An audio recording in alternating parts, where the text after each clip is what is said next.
everyone.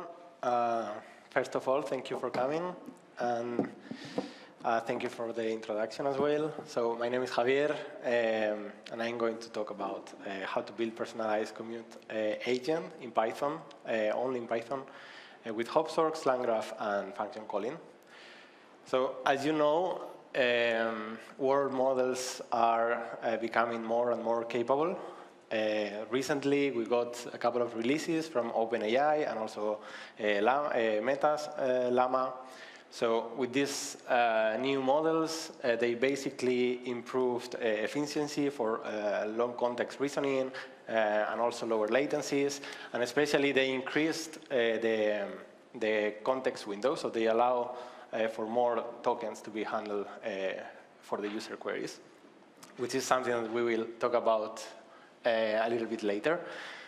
But the thing is, so these models are trained normally on the information from the public internet, and this means that in the end they have some understanding on the human language, so they can interpret what we mean and our queries, and they have also a broad knowledge about the world. But this also means that they are somehow limited. The knowledge that they have is static and is fixed, so they don't learn. And also, we can see it in every release. There is like a cutoff, a knowledge cutoff date, which basically sets the limit or the boundaries of the knowledge they have. So, for example, with these models, the ones that were released recently, they have like a knowledge cutoff date of June and August last year. And also, as you can see, they improve quite a bit the context window. So this helps, as we will see later, this helps adding more context to the prompts. So basically, if we want to ask these models, what are the chances of Real Madrid winning the Champions League this year? Unfortunately, we know that they are already out because this happened more or less recently. But if you ask one of these models, they will answer you that, Real Madrid has a great history on the Champions League, but they don't really know that they have been disclassified already. So how can we fix this in the end? There is a technique called retrieval augmented generation, or RAG, that helps you add contextual information to the user prompts. So basically, you augment the user queries with some contextual information. It can also be personalized information based on the user that is using the system, and also can be real-time information. So you might be consuming some real-time information, maybe computing some aggregates or something like that, and then add it to the user prompt to add more context. So the way it works normally is there is a user that interacts with a virtual assistant, let's call it, and it sends a prompt, and then the virtual assistant will get this context from external data sources that can be vector DBs if you have some documents indexed, or feature store, or some other data source, and then it will augment the prompt and send it to the LLM. So it has some knowledge. So when it comes to our previous question, to solve the problem, in this case, we would need to basically index Wikipedia all the time as it gets updated, and try to retrieve this information to enrich the prompt, so the LLM knows that Real Madrid is not classified. But the problem here is that you don't really know which question is coming from the user, so it might be a different question. So it means that in the end, you need the whole Wikipedia to be in the context, just in case the prompt is different, or you need some tools to basically find the relevant information and not bring all of it into the context. So in the end, this is more or less like whispering to an LLM, like cheating, or adding more information so it's able to answer the user prompt. So with the latest models that we saw, they increased considerably the context window, bringing the whole Wikipedia into the context. It's closer to be like feasible. You can because you have like up to 10 million tokens, for example, for LLaMA 4.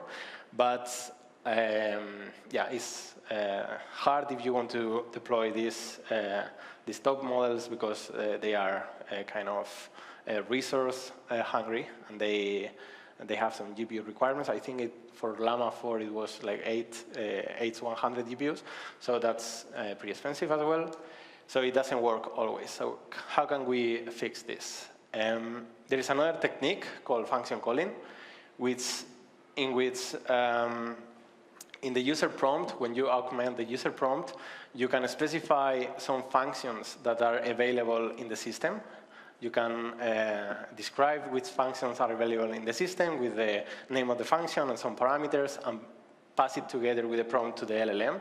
So then the LLM will answer, will decide if some information is needed and is missing in the context, and the answer will be the actual name of the function and the parameters that need to be called to retrieve this additional context. So in the case that we had before,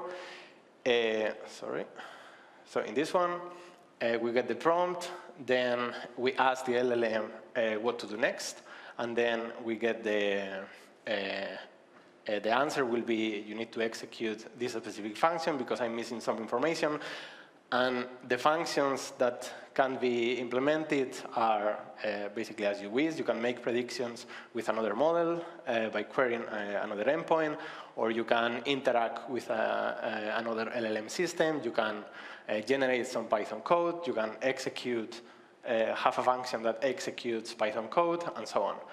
So in the end, there are multiple functions that you can implement to extend the capabilities of this retrieval of context information. And this is normally a tedious task if you want to implement multiple functions. So here's where LangChain and LangGraph comes into play as well, because they help you build this kind of workflows with multiple functions in an easier way, as we will see later. And so basically LangGraph, if you're not familiar with it, is a tool that helps you define workflows as directed graphs, as we can see at the top. And there is some state that is shared across the nodes. Every node is a unit of computation, and then the edges define basically the flow between the nodes. That can be a sequential, let's say, flow, or it can be conditional. So maybe based on one state, you want to reach one of the nodes or a different node. And yeah, then basically the nodes are specific tasks, and that would be it. With these tools, these are the main concepts. Basically, you can build like a graph where each of the nodes is a different function, and then add some logic to it. So coming back to our function calling, we said that we can enrich the user query with some information about available functions in the system, which is basically methods that you can call within the system. So it can be done, for example, in that way, by serializing the metadata or definition of the function. We can say there is a function with name, get historical departures with these parameters of this type, and also add some specific information of each parameter so the LLM knows. And then the output would be, so for example, if we are asking for average delays in departures, then first we need to retrieve the historical information of the departures. So the LLM will answer something like, you need to call this method.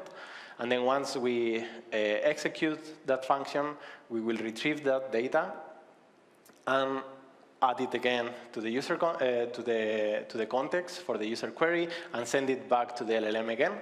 And then the LLM will have enough information to answer the query. But the LLM will receive a batch of data with the historical information in that period of time, together with the user query. But when it comes to computing the average, is somehow like an hallucination of the LLM, because the LLM cannot actually like compute something, an average. So it will answer something that I'm still not sure how it's possible, but is a lot of times it's actually correct. But it's answering based on the knowledge that it was trained. So I don't know.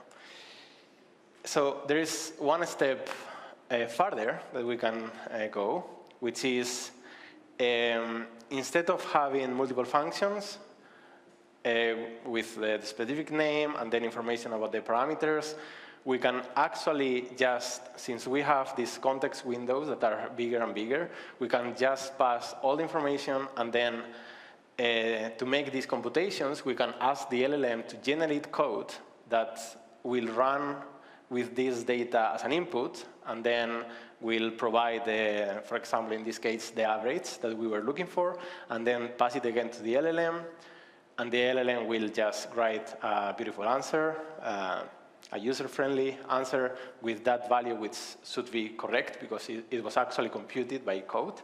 So when we ask the LLM to generate code, we need to decide which programming language is best for this thing. And in this case, it's actually Python because of several reasons. One is that it's concise and it's lightweight in syntax. It's very simple. It doesn't have like a lot of different symbols that can distract the LLM. And also, it's very popular, which is, in fact, an advantage, because there is a lot of code, example code in GitHub that these LLMs are trained with. So they is pretty knowledgeable of how Python is coded. So an example of this code snippet that is generated by the LLM could be like this. I actually took it from the demo that I will show later. And in this case, it defines a function that takes a pandas data frame, and then it gets the day of today, then filters based on, like filtering the data of today, and then make some computations there, and returns a dictionary in this case. This is decided by the LLM, and then returns this JSON with expected late departures and late departures count, and then this will be used as context for the next question to the LLM. So it will know the actual details. So once we get the code snippet after the first query, basically we need to load the data, to run the function, this code, the Python code that was generated, and then, as I said, the result of the code snippet will be added to the user query and send it back to the LLM. So this is more or less how we can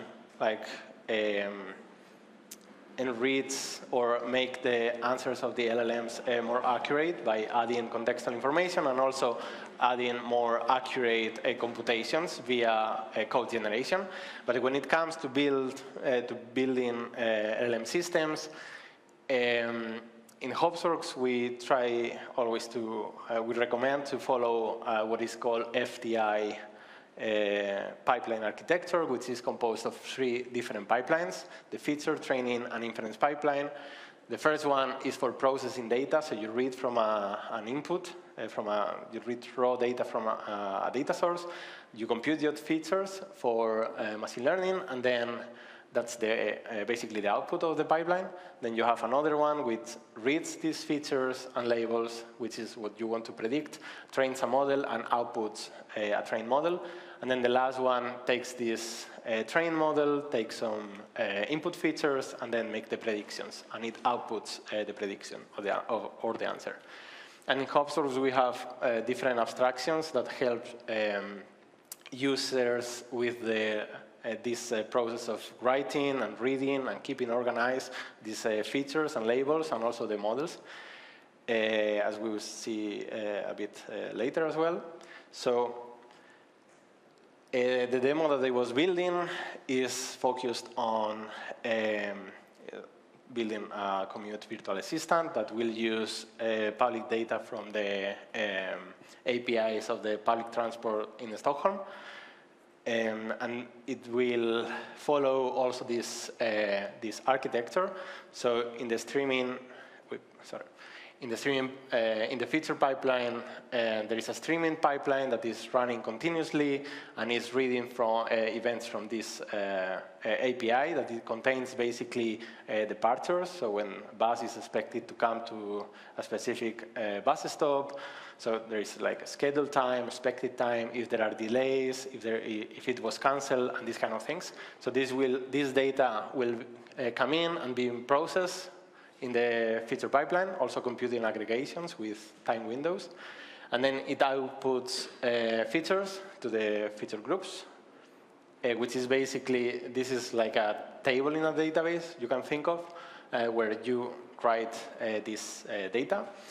And then we have a training pipeline that will train a small XGBoost model to try to predict future delays based on the current status of the departures and the buses. And then the inference pipeline where we have so we have deployed the XGBoost model, and also first I was trying to use LLaMA 4 because there is a big context window, so I can send more information. But given the GPU requirements, I had to change to LLaMA 3.1, which is the context window is much smaller. So let's see how it goes later on. And then there is some like virtual assistant with a LangGraph, defining a specific graph to basically orchestrate the different functions. So the goal is that you can interact with the assistant and ask, so there are different capabilities in the graph to retrieve historical information of the departures, and also to try to estimate if there are delays in the future. So you could ask things like how many late departures there were in the last month, and then the LLM will generate some Python code to actually compute the count in the last month. So it will filter by month and then compute the count. Also count late departures, and it's not here, but also like average of delay time and these kind of things. So you basically ask something to the LLM generates Python code that satisfies basically the data or the analysis that you want to reach, and then it answers you. So let's see if it can show you here. What's the time? Okay. So this is the Hopsworks UI. I don't need to go too much into detail, but yes, as I said, I have different feature groups for departures, for example, where we have here different features like schedule, time, expected time, if it was late or not, deviations, and these kind of things. Right, and then a feature view that basically reads these specific features from the feature group, and it will be used later on. But let's go into the different notebooks that I have here. So the first one is just using the Hopsworks Python API that helps you interact with the platform from Python. So it's a Python-centric platform, and you can practically do everything from the Python API. So in this case, we are just logging in, getting a handle of the feature store, and creating here different feature groups for users and also for sites. This one is very simple. And then this is the actual streaming pipeline that I was mentioning. So we get the feature groups that we created. And in this case, because I wanted to just use Python, I'm using Quick Streams, which is a Python library for streaming processing. And here I'm basically reading from a Kafka topic that I'm sending all the departure events, and I'm computing aggregations, which are based on 3 different time windows. Let me check here. The first one is 30 minutes. The second one is 1 hour. And the third one is 6 hours. And these aggregations basically count the delays that were in the departures, how many buses were late, how many canceled ones, and some other information in different windows. And this information will be used later on for a different model that is trained on these specific features. As we can see here, the different aggregates. And it tries to predict future delays based on the current status of these aggregations. All right, so yeah, basically here, I'm just reading the data here. We don't need to go into it. But yeah, basically train an XGBoost model. I get a handle of the model registry, and then I create the model in the platform, and I save it, and that's pretty much it. And then on the other hand, I have here another notebook that, again, in this case, stores LLaMA 3.1 in the platform, and then log in, register the model itself, the model files, and then deploy it using VLLM, which VLLM is a serving engine that is optimized for this type of models. And basically here I deploy the model. So that's basically it in that case. Here I have 2 models running. The first one is the LLaMA, and then the other one is for the predicting late events, late departures. But if we go to the last one, this one is where LangGraph is, the graph is created. So I'm going to start running this here. Whoops.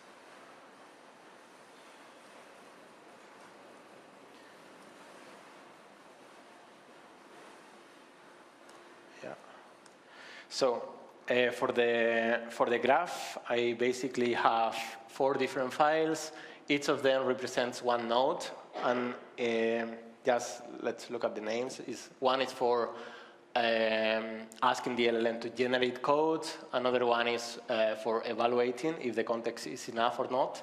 If something fails, because the Python code might be buggy, so it might fail when we try to execute it, then it will go through the query refinement node, which basically iterates again, asking the LLM to improve the code. And then the final one, which is to actually wrap it in a user-friendly answer and send it back to the user. So those are the different nodes here. And here's where basically we create states, and we add the different nodes, and yeah, compile the workflow. So I can run this one. I don't know if I ran it already. Yeah, this one. First, we will try to use the LLM, the LLaMA 3.1 that is running on VLLM in Hopsworks. We can ask, are there expected late departures today? So it will ask 3 times the LLM in this case. So it depends. Sometimes it turns like into multiple iterations if it tries to improve the code and so on. But in this case, it was 3 times. It basically says that I've got the latest information. Unfortunately, it appears that there are expected delays. And we get the context here that was computed by the Python code. And also I'm printing here the actual Python code that was generated. And it's basically computing the percentage of the late departures and expected late departures. And then we can keep going with more questions, like, for example, this one. What is the average? In this case, it should try to compute the average of the data. Let's see if it takes. Yeah. So it's, I would be happy to help you with that, and then some information about the data that we are sending it, the historical data. then the context, which is the average delays in departures today, and this code. So every time you ask, even if I ask this again, this Python code might change, the context might change. Is based on the what the LLM will actually expect. That is needed to answer the user query. So I think I'm running a little bit out of time, so I think I will wrap up here. If you want to learn more about how to build batch real-time on LLM systems, you can scan this code and get this first chapter for free, which is from a book that our CEO is writing on the topic, and it will be released soon. So you can get the first chapter here. And that's pretty much all. Thank you everyone for listening. And if you have any questions, just feel free to ask or join the public Slack for like follow-ups and so on. Thank you.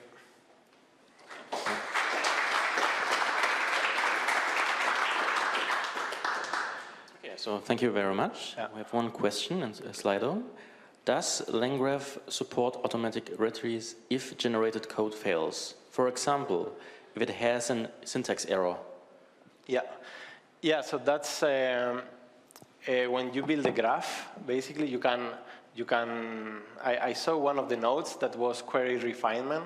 So when the code is generated, then another node will try to execute the code, and if it fails, it's actually interesting because when it fails, you can actually catch the error, and then you ask back the LLM to improve the code, but you can provide context with the error itself. So then it might see that there is an import that is missing, for example, the pandas, import pandas line, maybe it was missing. So then it will see like import error, or library not found or whatever, and then it will improve the code based on this feedback as well, based on the exception. So it's just a matter of reiteration, and then at some point you have to say, okay, maximum 15 times or something like that, because otherwise it might be an infinite loop. So at some point you want to stop and just say, I couldn't manage or something like that. Yeah. Okay, so thank you. Other questions from the audience? Okay, so you mentioned your CEO wrote like a very good book from O'Reilly. Are there other advantages of Hopsworks? So what they do better than others? So there are, in the website, we have, for example, here in examples, you can go to examples, and we have like different tutorials on how you can build ML systems or LLM systems using like these best practices that I was mentioning before, depending on your use case, like real-time or recommendations or things like that. Or, yeah, I think that's one of the sources that you can read if you're interested in it. Yep. Okay, so thanks again for this nice talk. Thank you.